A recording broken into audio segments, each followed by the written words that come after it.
Biology का 2000 देखते हैं, शुरू करते हैं। पहला ऑब्जेक्टिव है कि विद्युत फ्यूज विद्युत धारा के किस प्रभाव पर, किस सिद्धांत पर काम करता है। सवाल है विद्युत फ्यूज विद्युत धारा के किस सिद्धांत पर काम करता है, ऊष्मीय या चुंबकीय या रासायनिक। पहला ऑप्शन है ऊष्मीय, दूसरा ऑप्शन है चुंबकीय और तीसरा ऑप्शन है रासायनिक, चौथा इनमें से कोई नहीं। तो जो विद्युत फ्यूज है वह विद्युत धारा के ऊष्मीय प्रभाव पर काम करता है। विद्युत फ्यूज विद्युत धारा के किस प्रभाव पर काम करता है, ऊष्मीय प्रभाव पर। विद्युत फ्यूज के अलावा अगर आ जाता है विद्युत बल्ब आ जाए, या विद्युत हीटर आ जाए, या फिर इस्त्री आ जाए, विद्युत इस्त्री आ जाए, ये सभी के सभी जो होते हैं ना विद्युत धारा के ऊष्मीय प्रभाव पर काम करते हैं। कौन प्रभाव पर? ऊष्मीय प्रभाव पर काम करते हैं। दूसरा ऑब्जेक्टिव आपके सामने है। दूसरा ऑब्जेक्टिव में कहा गया, ध्यान दीजिएगा, कहा गया है कि बैटरी से किस प्रकार की धारा प्राप्त होती है। सॉरी, दूसरा ऑब्जेक्टिव यहाँ, किसी कुंडली का प्रतिरोध ज्ञात करने का सूत्र क्या है। कुंडली का प्रतिरोध को ज्ञात करने का सूत्र, प्रतिरोध को लिखते हैं कैपिटल आर से। तो कैपिटल आर बराबर क्या होता है, तो ओम के नियम हम लोग पढ़े थे, भी बराबर जो होता है वो होता है आई आर। ओम के नियम हम लोग पढ़े थे, भी बराबर जो होता है वो क्या होता है, आई आर। तो यहाँ से अगर हम कैपिटल आर का मान निकालेंगे तो capital R is equal to हो जाएगा भी बटा क्या हो जाएगा, आई। तो ढूंढिए बाबू, आर का जो मान हो जाएगा वो हो जाएगा भी बटा आई। भी बटा आई कहाँ है, तो आर इज इक्वल टू भी बटा आई। ऑप्शन नंबर हो जाएगा इसमें बी हो जाएगा। ऑप्शन नंबर क्या हो जाएगा, बी हो जाएगा। तीसरा सवाल आपके सामने है कि तीसरा सवाल में कहा गया, ध्यान दीजिए ना, तीसरा सवाल में कहता है कि बैटरी से किस प्रकार की धारा प्राप्त होती है। सवाल है कि बैटरी से किस प्रकार की धारा प्राप्त होती है, दिष्ट धारा होती है, या प्रत्यावर्ती धारा होती है, या दोनों होता है, या इनमें से कोई नहीं। तो जो बैटरी से धारा प्राप्त होती है उस धारा को हम लोग कहते हैं दिष्ट धारा। ऑप्शन नंबर हो जाएगा ए। और डिष्ट धारा को हम लोग डीसी कहते हैं। क्या कहते हैं, डीसी, डायरेक्ट करंट कहते हैं।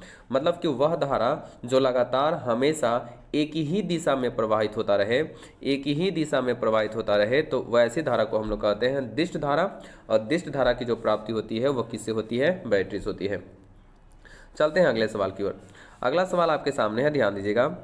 अगला सवाल में क्या कहता है कि दाढ़ी बनाने के लिए, क्या करने के लिए, दाढ़ी बनाने में किस प्रकार के दर्पण का उपयोग किया जाता है।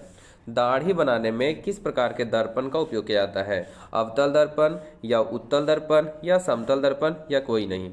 तो दाढ़ी बनाने के लिए हम लोग अवतल दर्पण का उपयोग करते हैं। दाढ़ी को कहा जाता है हजामत। क्या कहा जाता है, हजामत। तो हजामत बनाने के लिए भी कौन दर्पण का उपयोग करते हैं, तो अवतल दर्पण का उपयोग करते हैं। हजामत बनाने के लिए अवतल दर्पण का। हम बता दें बाबू कि अवतल दर्पण का उपयोग कहाँ कहाँ किया जाता है, ध्यान दीजिएगा। अवतल दर्पण का जो उपयोग किया जाता है, पहला क्वेश्चन तो आपके सामने है, दाढ़ी बनाने में कौन दर्पण, अवतल दर्पण, पहला सवाल। दूसरा बाबू, सर्च लाइट में कौन दर्पण, अवतल दर्पण। तीसरा अगर हम बात करें तो सोलर कुकर, कौन कुकर, सोलर कुकर में कौन दर्पण, अवतल दर्पण। चौथा हम बात करें गाड़ियों के हेडलाइट कहा जाता है, जिसको अग्रदीप भी कहते हैं। हेडलाइट कहा जाए या अग्रदीप कहा जाए, इसमें कौन दर्पण की बात किया जाता है, अवतल दर्पण। अगर हम पांचवा की बात कर लेते हैं तो पांचवा में जो होता है रोगियों के कान और नाक, जीभ जो जांच किया जाता है ना, वो भी कौन दर्पण से किया जाता है, अवतल दर्पण से। तो इतना याद रखिएगा कि अवतल दर्पण का उपयोग दाढ़ी बनाने में, जिसको हजामत भी कहते हैं, सर्च लाइट में अवतल दर्पण का उपयोग, सोलर कुकर में अवतल दर्पण का, सोलर कुकर को सौर भट्ठी भी कहा जा सकता है। अगर हेडलाइट या अग्रदीप में कौन दर्पण, अवतल दर्पण। रोगियों के कान नाक आँख चेक करने में कौन दर्पण, अवतल दर्पण का उपयोग किया जाता है। यहीं पर अगर हम बात करते हैं उत्तल दर्पण का उपयोग कहाँ करते हैं, तो उत्तल दर्पण का अगर उपयोग की बात किया जाए तो उत्तल दर्पण का गली के स्ट्रीट लाइट, गली के कौन लाइट, स्ट्रीट लाइट में किया जाता है उत्तल दर्पण। और सबसे मेन जो होता है ना फर्स्ट दृश्य के रूप में, जिसको हम लोग कहते हैं साइड मिरर, कौन मिरर, साइड मिरर। तो साइड मिरर में भी कौन दर्पण का उपयोग किया जाता है, तो उत्तल दर्पण का उपयोग किया जाता है। ये बाबू इतना याद रखिएगा। चलते हैं अगले सवाल की ओर। अगला सवाल आपके सामने कहता है विभवांतर का ऐसा ही मात्रक क्या होता है। क्या वोल्ट होता है, या एम्पियर होता है, या कूलम होता है, या वाट होता है। विभवांतर का सही मात्रक क्या होता है, विभवांतर का जो सही मात्रक होता है वो होता है वोल्ट होता है। क्या होता है, विभवांतर का सही मात्रक वोल्ट होता है। विभव की बात करता है कि विभव का सही मात्रक क्या होता है, तो विभव की बात करें बाबू, यही बात रखिएगा, वोल्ट होता है। विभव का भी सही मात्रक क्या होता है, वोल्ट होता है। एम्पियर होता है विद्युत धारा का सही मात्रक। कूलम होता है आवेश का सही मात्रक। वाट होता है शक्ति का सही मात्रक। अगले और सवाल की ओर चलें तो अगला सवाल आपके सामने कहता है कि प्रकाश के अपवर्तन के कितने नियम हैं। प्रकाश के अपवर्तन के कितने नियम है? एक नियम या दो नियम या तीन नियम या चार नियम? तो प्रकाश के अपवर्तन के दो नियम है। प्रकाश के अपवर्तन पूछा जाए या प्रकाश के परावर्तन पूछा जाए, इन दोनों के कितने नियम है? दो नियम। ऑप्शन नंबर क्या हो जाएगा? बी हो जाएगा। अगले सवाल की ओर चलें तो अगला सवाल आपके सामने है कि 1 वोल्ट कहलाता है, 1 वोल्ट किसके बराबर है? 1 जूल बटा 1 सेकेंड, या 1 जूल बटा कूलम, या 1 जूल बटा एम्पियर, या इनमें से कोई नहीं। तो 1 वोल्ट जो है ना वो बराबर है 1 जूल बटा कूलम के। कितने बराबर है? 1 जूल बटा कूलम के। अगले सवाल को चलते हैं। अगला सवाल क्वेश्चन नंबर 8। क्वेश्चन नंबर 8 जो आपके सामने कहा गया है कि श्वसन किस प्रकार की रासायनिक अभिक्रिया है? श्वसन का मतलब जो हम लोग सांस लेते हैं ना, वो जो है वह किस प्रकार की रासायनिक अभिक्रिया है? उपचयन है, या संयोजन है, या ऊष्माक्षेपी है, या ऊष्माशोषी है? तो इसमें आंसर मारिएगा ऊष्माक्षेपी। ऊष्माक्षेपी श्वसन जो है ना एक प्रकार की ऊष्माक्षेपी भी अभिक्रिया है, ऊष्माक्षेपी। लेकिन श्वसन जो होता है ना वो ऑक्सीजन के द्वारा किया जाता है, ऑक्सीजन। और जो अभिक्रिया ऑक्सीजन के द्वारा कराई जाती है, ऑक्सीजन की उपस्थिति में, उसको ऑक्सीकरण कहते हैं। क्या कहते हैं? ऑक्सीकरण कहते हैं। तो श्वसन को ऑक्सीकरण भी कहा जाता है, और ऑक्सीकरण का दूसरा नाम होता है उपचयन। तो हम लोग उपचयन भी कर सकते हैं, पर अगर उपचयन और ऊष्माक्षेपी एक साथ आता है तो हम लोग बेहतर किसको ऑप्शन देंगे? ऊष्माक्षेपी। ऑप्शन नंबर हो जाएगा सी। ऑप्शन नंबर सी हो जाएगा। अगले सवाल को चलते हैं। तो अगला सवाल आपके सामने कहा गया है कि कौन विद्युत का सर्वोत्तम सुचालक है? कौन विद्युत का सर्वोत्तम सुचालक किसे कहा गया? मतलब सबसे ज़्यादा विद्युत किसमें सुचालक होता है, सबसे अच्छा प्रवाहित होता है? क्या कॉपर में, या चांदी में, एजी का मतलब चांदी, या एल्युमिनियम, या फिर लोहा? तो सबसे ऑप्शन हो जाएगा ऑप्शन नंबर बी हो जाएगा चांदी। चांदी का संकेत होता है एजी, और इसकी परमाणु संख्या होती है कितना? 47 होता है। परमाणु संख्या 47 होता है।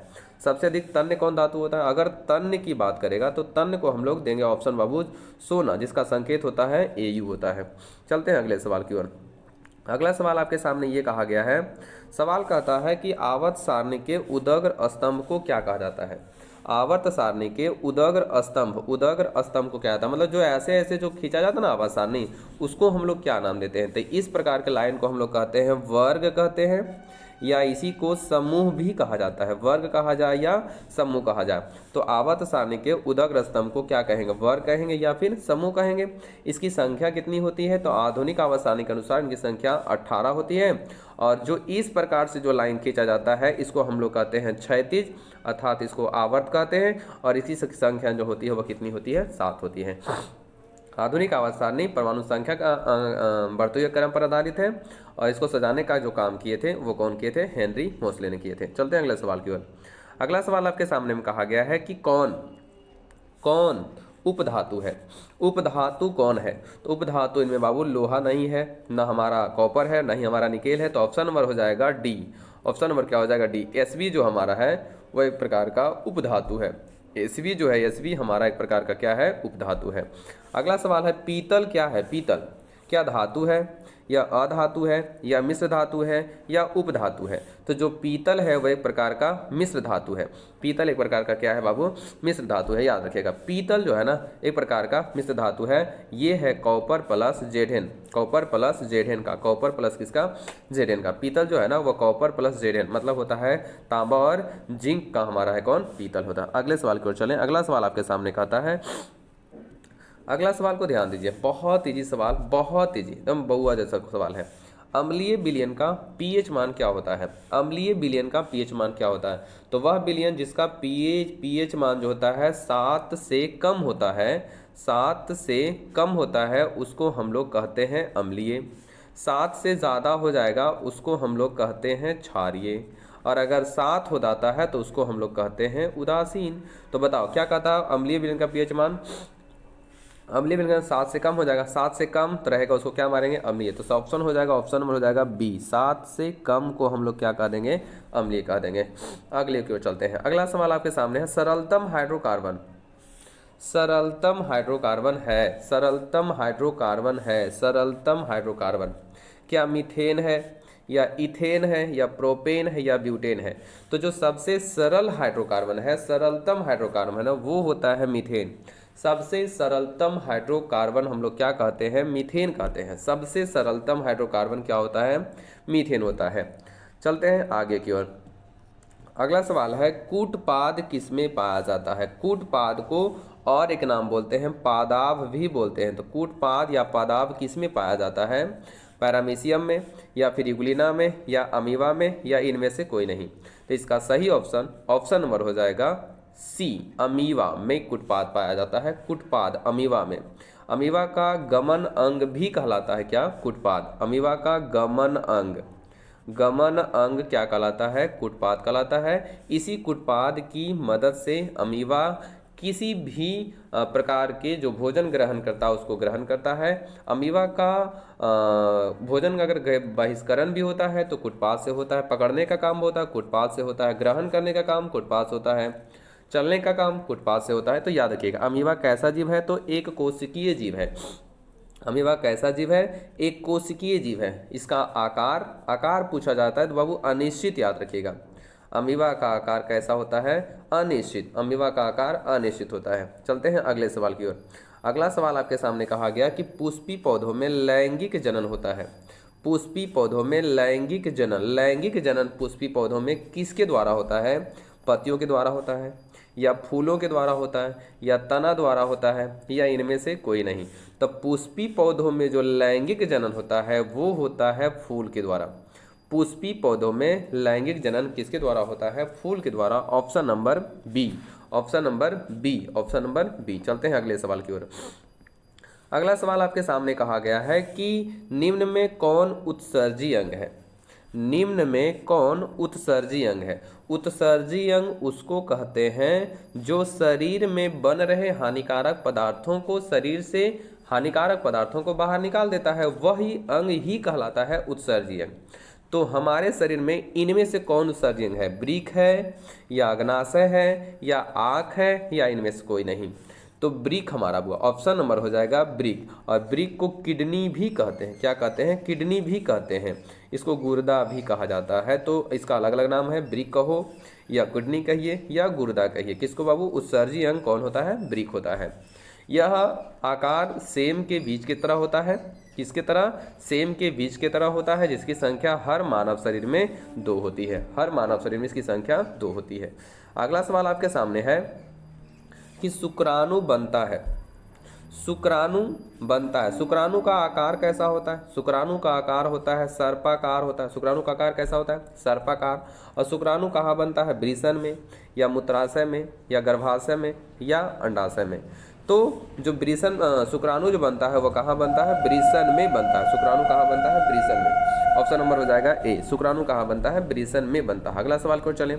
अगला सवाल आपके सामने है कि निम्न में कौन, सवाल क्या है कि निम्न में कौन प्राकृतिक संसाधन नहीं है। निम्न में कौन प्राकृतिक संसाधन नहीं है। निम्न में कौन प्राकृतिक संसाधन नहीं है, वायु, या मिट्टी, या जल, या जीवधारी को कौन जो है वो प्राकृतिक संसाधन नहीं है। तो हमारा सही ऑप्शन ऑप्शन नंबर हो जाएगा डी, जीवधारी जो है वह प्राकृतिक संसाधन नहीं है। जीवधारी प्राकृतिक संसाधन नहीं है। अगले सवाल की ओर चलते हैं। तो अगला सवाल आपके सामने कहा गया है इंसुलिन की कमी से, किसकी कमी से, इंसुलिन की कमी से होता है। इंसुलिन की कमी से क्या होता है, घेंगा होता है, या बौनापन होता है, या मधुमेह होता है, या इनमें से कोई नहीं। तो इंसुलिन की कमी से कौन बीमारी होती है, घेंगा होती है, या बौनापन होता है, या मधुमेह होता है। तो इंसुलिन की कमी से होता है मधुमेह। इंसुलिन की कमी से क्या होता है, मधुमेह। घेंगा नामक जो बीमारी होती है वो होती है आयोडीन की कमी से। किसकी कमी से, आयोडीन की कमी से होता है घेंगा। घेंगा को अलग अलग नाम जानते हैं। घेंगा को गलगंड भी कहा जाता है, या ग्वाइटर भी कहा जाता है। तो गलगंड कहिए, या ग्वाइटर कहिए, या घेंगा कहिए, किसकी कमी से होती है, तो आयोडीन की कमी से होती है। बौनापन जो बीमारी होती है यह वृद्धि हार्मोन हम लोगों के शरीर में कम निकलता है। वृद्धि हार्मोन कम निकलता है जिस बीमारी, जिसकी कमी से हम लोगों के शरीर में शरीर विकास नहीं कर पाता, बौना रह जाता है। अगर वृद्धि हार्मोन निकले, अच्छी तरीके से संतुलन की मात्रा में निकले, तो हम लोगों का शरीर सही तरीके से विकास करता है। इसमें 2 प्रकार की बीमारी है। अगर वृद्धि हार्मोन कम निकलता है तो बौना हो जाएगा, और अगर वृद्धि हार्मोन अगर ज़्यादा निकलता है तो एक बीमारी होती है जिसको कहते हैं जाइगैटिज्म कहते हैं। जाइगैटिज्म, जिसको हम लोग ना बृहत्तता भी कहते हैं, अर्थात लंबूपन कहा जाता है। लंबाई क्या होती है, ज़्यादा बढ़ जाती है, आवश्यकता से अधिक बढ़ जाती है। ये हमारा बाबू था 2016 का प्रथम पाली, 2016 का प्रथम पाली का ऑब्जेक्टिव था जो बोर्ड एग्जाम में पूछा गया था। 20 ऑब्जेक्टिव हमने बताया, आप इसको रट जाइए, बहुत बेहतरीन ऑब्जेक्टिव है, 2016 का प्रथम पाली में पूछा गया था। मिलते हैं बाबू अगले वीडियो में, तब तक के लिए जय हिंद।